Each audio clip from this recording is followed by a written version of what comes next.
साहित्य टीवी पर आमंत्रित करने के लिए लाल बिहारी लाल का सादर प्रणाम और नमस्कार। दोस्तों, कहते हैं विश्वास बड़ी चीज़ होती है, ये रिश्तों की नींव होती है। यदि ये है तो आपस में रिश्ते कभी भी ख़राब नहीं होते, कितनी भी गलतफहमी हो। और अगर नहीं है तो रिश्ते गलतफहमियों की वजह से भी ख़राब हो जाते हैं। तो आइए पटल पर हम लेकर उपस्थित हैं एक ऐसी ही कहानी, विश्वास। रिश्तों में विश्वास का अहम रोल होता है।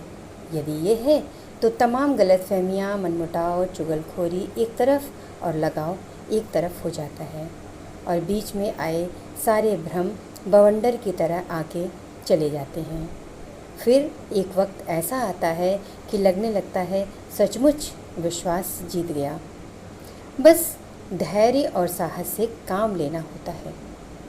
चाय लेकर आई रेखा के खिले चेहरे को देख शीला ने अंदाज़ा लगा लिया कि हो न हो वर्षों बाद उसकी अपनी पीहर से बात हो गई है।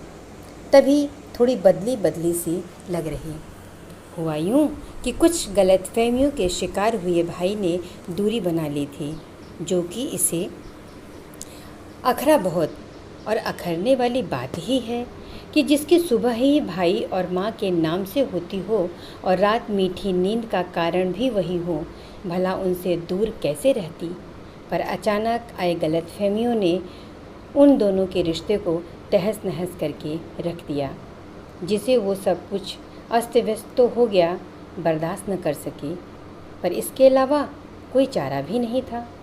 इसलिए खुद को समझा ली और अपने ही घर पति, बच्चों और सास ससुर के बीच रहने लगी, जिसे सिर्फ और सिर्फ शीला ने महसूस किया। और जब उसने सिर पर हाथ फेरते हुए पूछा तो ये न सुबकते हुए सब कुछ बता दी।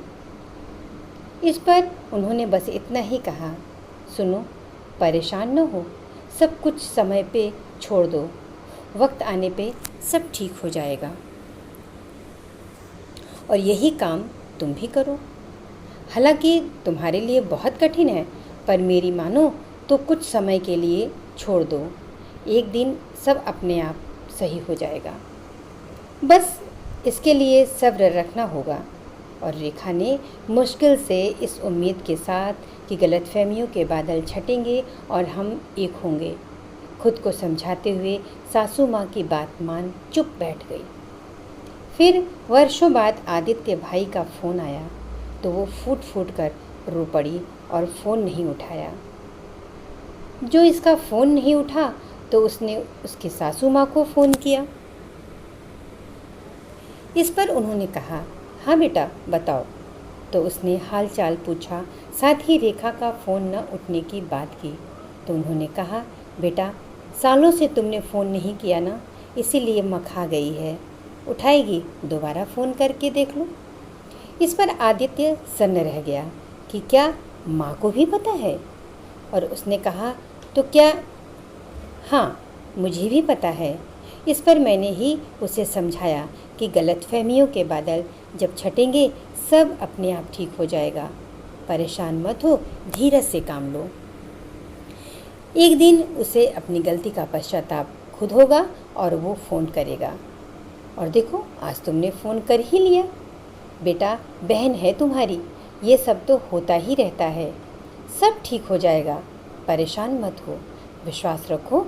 दोनों के बीच में देर तक बात हुई। एक बार सिर्फ फ़ोन उठा लो, कहते हुए फ़ोन काट दिया और सोचने लगी, आज विश्वास की जीत हुई, गलतफहमियों के बादल छट गए। सच ही कहा गया है, विश्वास रिश्तों की वो मजबूत डोर है जहाँ कितनी भी वैमनस्यता हो, पर इसके भरोसे नज़दीकियाँ फिर से आ जाती हैं। धन्यवाद दोस्तों।